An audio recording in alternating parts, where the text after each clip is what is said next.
Ladies and gentlemen everywhere, It's a God Thing radio program is on the air. My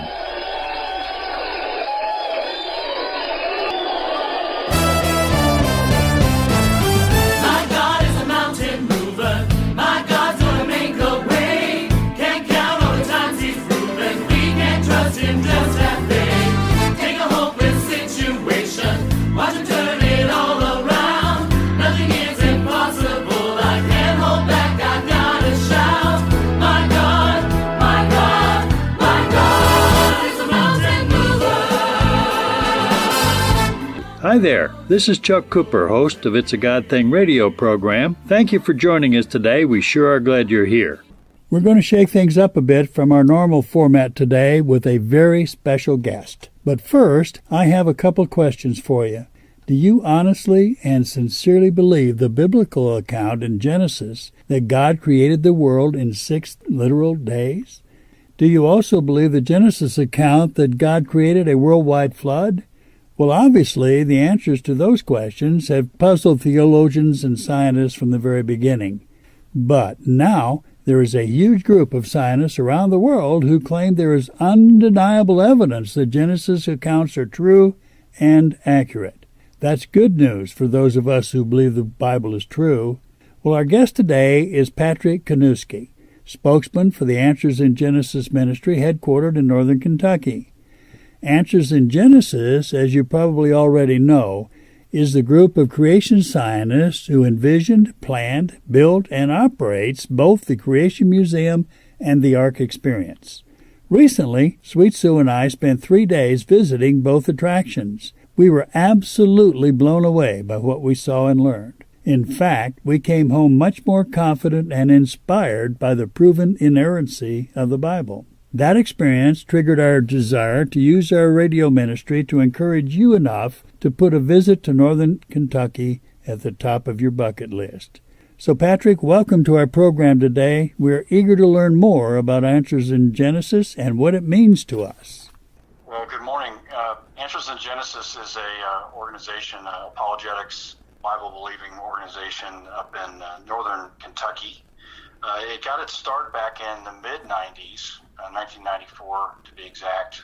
They started with a magazine and Ken Ham traveling and doing lots of different talks around the country. And as he was doing that, his passion was to always have a creation museum. So one thing led to another. They were able to raise funds, get the engineering approved, get the land approved, and all those kinds of details. And the Creation Museum was opened in 2007. So Creation Museum's been open for 11 years now, and just a hugely popular with all walks of life.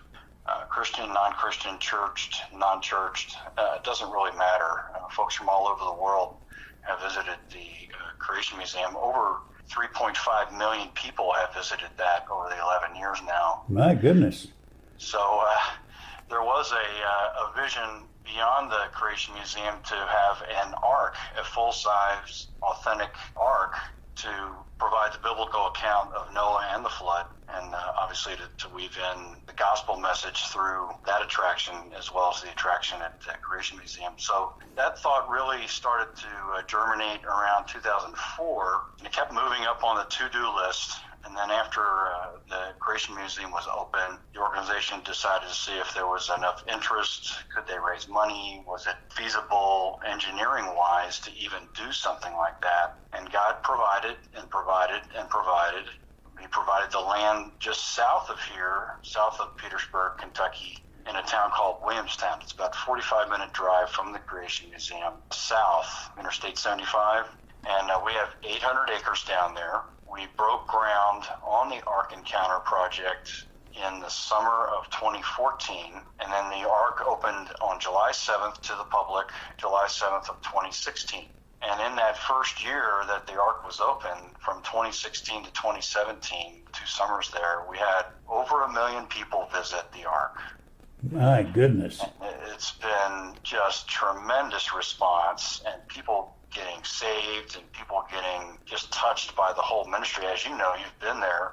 It's just awe-inspiring, and people really can't put it into words. You can't, if you take pictures and video and all that, it really doesn't do it justice. You have to be there and just see attest to that. Yeah, we learned that the hard way. Yeah, so we're now into our second year. We're fixing to hit our second year anniversary, and it just keeps going strong. We're expanding down there. We've modified the museum because of the numbers that are coming to the Ark. They're also visiting the museum, so we've had to expand the hallways in the museum and upgrade our exhibits here. We've upgraded our special effects theater. That's going to open here in the summer again. So things are just tremendous. The response that we've gotten, folks from all over the world. I say that we've had people here from every continent except for Antarctica. Wow. Wow. So it's just really tremendous. I mean, again, all walks of life. I've talked to Muslims down there, non-Christian, Christian, just folks from all over just really appreciate the presentation that we have. And we'll probably get into that in a little bit of just the way we present things and give both sides of the story. Sure, absolutely. I heard during our visit there, Patrick, that there was quite a bit of skepticism, particularly among atheists, and they were actually trying to stop the formation of answers in Genesis and stop the building of the museum as well as the Ark. Is that true? Well, you always have skeptics. Noah dealt with that too, I'm sure. Right.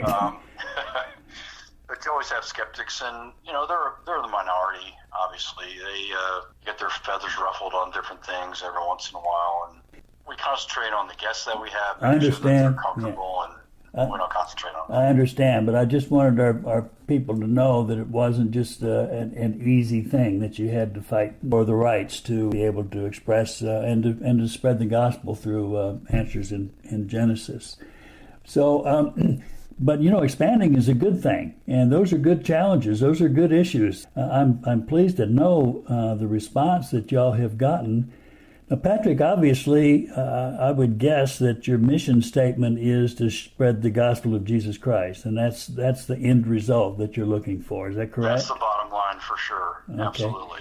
So we provide, in these two Christian-themed attractions, we provide the learning opportunity for Christians and non-Christians alike to expand their horizon. There's learning opportunities, there's adventures for the guests, so they can understand the history and the saving gospel message of the Bible and why they're true.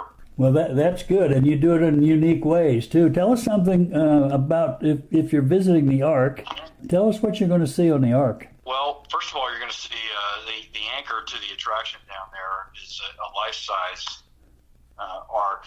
We use the dimensions from the Bible, 300 cubits long, 30 cubits tall, and 50 cubits wide. And that equates to a 510-foot long vessel, a ship that you're going to see down there. It's built 15 feet off the ground. It, for all intents and purposes, under construction. So it hasn't launched yet, if you will. So we have the appearance, the front ramp is still there that goes to the major door that the animals and Noah and his family would have gone through. So there's 3 levels of exhibits, over 125,000 square feet of exhibits, just world-class information and activities, things to do, movies, some interaction, things to do there for the guest. Now, beyond the Ark itself, we also have a zoo that's out back. That's all included in the admission. We have zip lines down there. There's a wonderful 1,500-seat buffet restaurant where you can eat, and there's also different eating venues that are outside of that restaurant itself. We have a smokehouse, a pizza area, a sandwich shop that are outside. We have different retail also. We have a very extensive gift shop down there where you can get books and learning materials, but also T-shirts and fair trade items that are related to the Ark. So one-of-a-kind type things. So there's retail and handmade things to get all through the park. Can you experience the Ark, and that's what you call it, the Ark experience? Can you experience that Ark in one day? It's a good day for our guests for sure. We open throughout the year at 9 o'clock, and except on Sundays we open at noon. But every day of the year we open at 9, and then depending on the time of year, we close at different times, either at 5 or 7 or 9 o'clock. Now we do close at 9 o'clock at night. So that's a full 12 hours to experience the Ark. Wow. And I would say if the guests want to, if your listeners want to come up and experience both attractions, they should give at least a day for each attraction. And if they do get a combination ticket, that combination ticket is good for 1 day at the Ark and 2 days at the Creation Museum. Yes, my experience is, first of all, about the Ark, make sure you wear good, comfortable walking shoes. That's right. And, There's a bit of walking. Yes, there is. But it's so interesting, the displays that you have. And I was particularly taken by the story of the Bible and that was incorporated into the Ark. That was an amazing thing. I didn't expect that. But I think you're talking about the Museum of the Bible display. Yes, that's correct. Right. We have a really great relationship with the Museum of the Bible, which is new as of last November in Washington, D.C. Right. And Hobby Lobby, the Green family, has collected 40,000 some odd artifacts from all over the world. And they wanted to have some of those artifacts displayed at the Ark when we opened. So there's 11 different exhibits from the Museum of the Bible that are on the Ark. Right. Well, the neat thing is that in both the museum and the Ark, we experienced was that you can spend as long as you want to. And you have so many of the panels and the displays that are extremely well written and really, really, really get you interested and keep you interested in learning more about creation versus evolution and about the Ark and some of the hardships that they have to endure. But I was really impressed, and frankly, I wish I had taken a third day while I was there. So I'll have to come back for that third day. For sure. Yeah. Well, what we tried to do is answer the questions you might have had before you even had the question down at the Ark, because there's so many things that the Bible doesn't cover. Obviously, the Bible talks about the dimensions of the Ark and Noah and his family and things like that. God brought the animals, obviously, but what's a kind? What's an animal kind? How did they feed the animals, that many, with 8 people on the Ark? What about fresh air, fresh water? Did they have enough food? Where do they store the food? There's all kinds of different things that the Bible doesn't talk about that we tried to present to the guests so that they would have a better experience. Now, one of the things you did talk about is the difference between trying to look at both sides of the story, the evolution versus creationism. And we do present both sides, and we let the guests decide for themselves. But we think that the creation argument for how things went is compelling. It's very compelling, and there isn't any other document that talks about what happened during creation except for the Bible. So we use the Bible as our textbook for that. Well, absolutely. One of the interesting things, while we were on the Ark, we got about halfway through it, and my wife turned to me and said, "You know what? God knew what he was doing, didn't he?" and that's amazing. That was pointed out in one of the lectures that we had too, that we attended in the museum. But it was amazing to me to hear, the selection of the animals that God brought. And a lot of folks mistakenly believe that he went out and gathered them all up. But we had a very, very good lecture on that and how they were selected by kind and by family, and how they used how God sent young animals that could reproduce once the flood had subsided. It probably made sense that he brought adolescents so yes. they would, first of all, make the journey to begin with. They were hardy enough. True. They would have taken up less space. They would have eaten less waste. And then, like you said, they would have been able to reproduce when they got off the Ark. Sure. Now, what about the Creation Museum? Well, again, we're into our 11th year here. We have a lot of construction going to improve it, upgrade it. You want to make sure you're refreshing the attractions so people will come back and see sure. new things. So we are giving it a fresh upgrade. The exhibits I was telling you about that are being upgraded, those will be finished in 2019 and then be ready for the big push next summer. Mm-hmm. And our special effects theater is going to be completely redone. That's going to be more or less a 4D theater now with 3D videos plus the chairs will do certain things that will make it a 4D experience. Okay. Yeah, we spent a lot of time in that auditorium, and actually I listened to 4 or 5 different speakers while we were there. Oh, you're talking about Legacy Hall, which yes, is downstairs. Yeah, That's our larger auditorium. Okay. We also have a special effects theater that's up on the first level. Now, one of the things we're very excited about at the Ark Encounter is we're building a 2,500 seat auditorium. Oh my! You probably saw that under construction when you were down there. Yes, I did. 2,500 seat auditorium. We're calling that the Answer Center.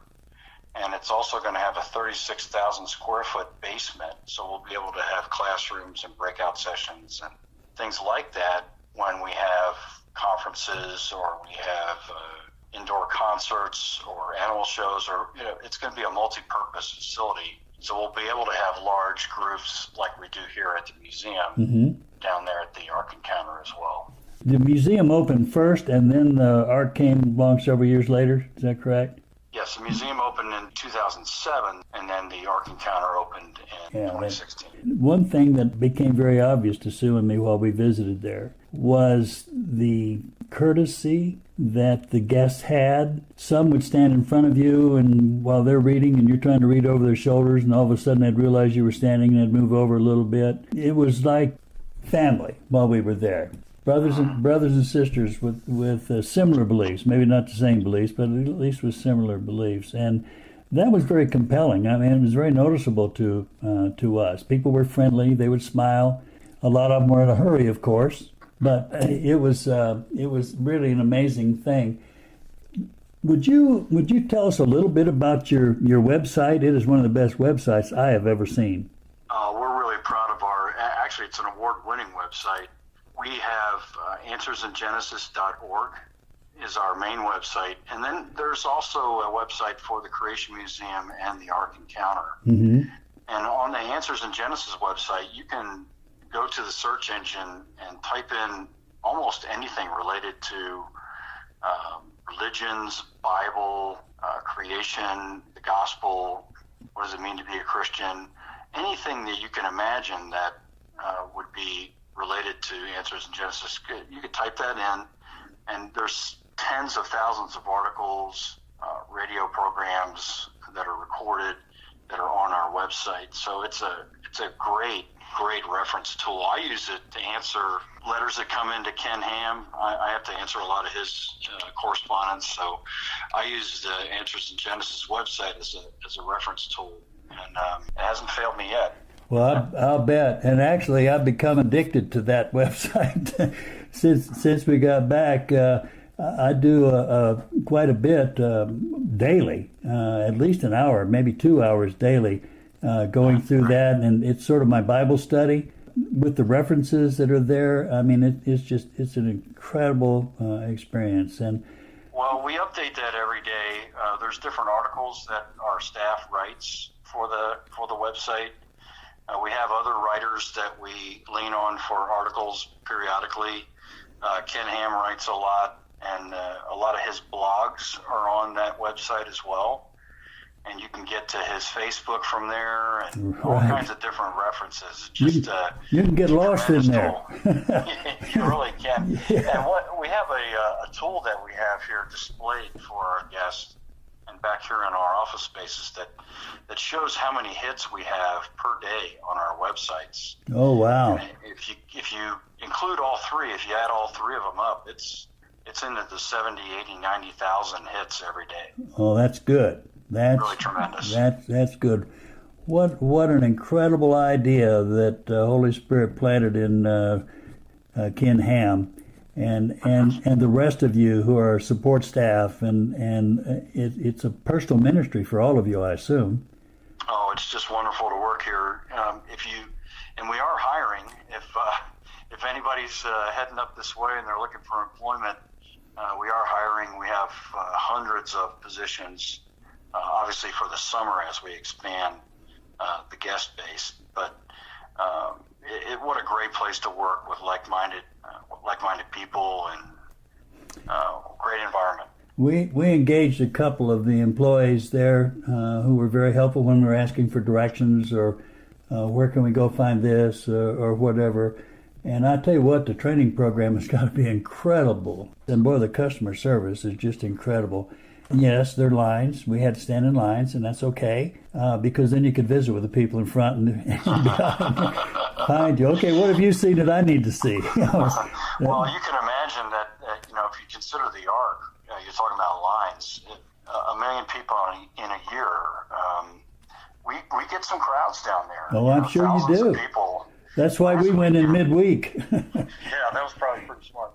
Over the Memorial Day weekend, that 3-day weekend, there was 14,000 people at the Ark. Wow. So it was just really tremendous.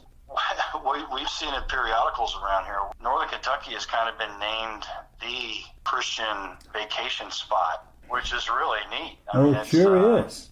Because you can, and people come here from all over, like we said, but also folks come here on bus tours. Yes. The bus tour industry around here has exploded, and we will get 50, 60, 70 buses at the Ark and at the Creation Museum in a single day. Just the bus population, the place gets crowded with just that. You can imagine if there's 50 buses with 50 people apiece, that's 2,500 guests just from buses. That's correct. Yeah. So it's been really, really tremendous response. Well, let me get into a little bit of the meat of your ministry, Patrick, if you don't mind.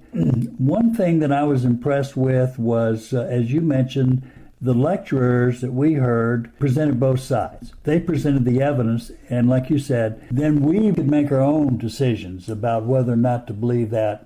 And I appreciated that because it wasn't one-sided. And what we were told over and over and over here, we are looking, us and the evolutionists are looking at the same evidence. It's how we interpret that evidence. And you weren't giving credit, but what you were saying was that different worldviews will determine what you believe about the evidence and how you interpret that evidence. Right. What's your reference point? And that we find that and this is Ken's mindset from the very beginning. If you try to cram it down somebody's throat, they're going to get defensive. Right. But if you present it in a way that, I appreciate your view on this, but here is my view and here is my reference point. Right. You obviously have a different reference point, which is fine. I don't hate you for that. Of course not. It's just a fact of the matter that your reference point is different. Right. So we tend to, with that approach, we tend to settle the situation, if you will. You kind of disarm people when you do that. Yes, you do. And it's just a very loving way to present the view. Absolutely. The one thing that I guess just really, really, really got to me was that even though I've read the book of Genesis since probably 100 times in my lifetime, I never really paid attention. You're exactly right. It had the same effect on me. Just going through and reading everything once all the exhibits were installed, I read Genesis completely differently now. Yes, completely different. Absolutely. And I was also impressed by the presentation of the evidence about how they tied that together with common sense, for crying out loud, and how some folks will be critical of something when they don't stop to think. And for example, they showed, one of the speakers showed a painting that had a whale and a shark on it. And they pointed out, well, this isn't true. There wasn't a whale and a shark on the Ark. For crying out loud, they had the biggest ocean in the world, to live in. And so sometimes we get a false sense of people who don't really understand or use common sense in trying to determine it. And like I said, I came back from there a different man, and different in the fact that I now feel much more confident and have a much better understanding of what God has done and what He's created for us. Thought occurred to me a few minutes ago that the first 4 words at the beginning, God. And boy, that's offensive to a lot of people in this world. And they just, unfortunately, they just don't know. But beating them over the head with the Bible, it doesn't work. At least it doesn't for me. It's not a good approach. That's exactly right. I'd rather have my life proclaim Christ. And discussions, not arguments, but discussions. And that's the whole purpose, frankly, of this radio program, is to share how God has intervened in the lives of believers and his kids. So, well, Patrick, I really, really appreciate your time today. I know you're a very busy man, and thank you so much for your willingness to share. I think it's going to be a real help. And would you repeat the website one more time for our listeners? Sure. www.answersingenesis.org. That's all one word, answers, N-I-N, Genesis, Genesis.org. And then if they want to look at some specifics on the Creation Museum or the Ark Encounter, they each have websites also. Yes. creationmuseum.com and arkencounter.com. Well, Patrick, I'd like to close by giving you a personal thanks for serving the Lord in the way that you are. Thank you so much, sir. All right. Well, thank you. It's great to be on your show, and I hope all you folks down in Georgia head on up 75 and come right to us. Well, good. I might lead some of them. Never know. Thank you, Patrick. All right. Good day. Mm-hmm. Well, folks, that's it for today. We hope you enjoyed hearing some of the backstory of the genesis of the incredible Creation Museum and Ark experience, and that you're inspired to make the trip to experience those ministries for yourself. For more information on events and tickets, please go to creationmuseum.org or simply Google Creation Museum. And one more thing. Sue and I are willing to consider organizing and escorting a group from North Georgia for a 3-day visit to the Creation Museum and the Ark next fall, if enough are interested. If you are interested, please let us know by emailing us at itsagodthingradio@hotmail.com. See you next time. Situation.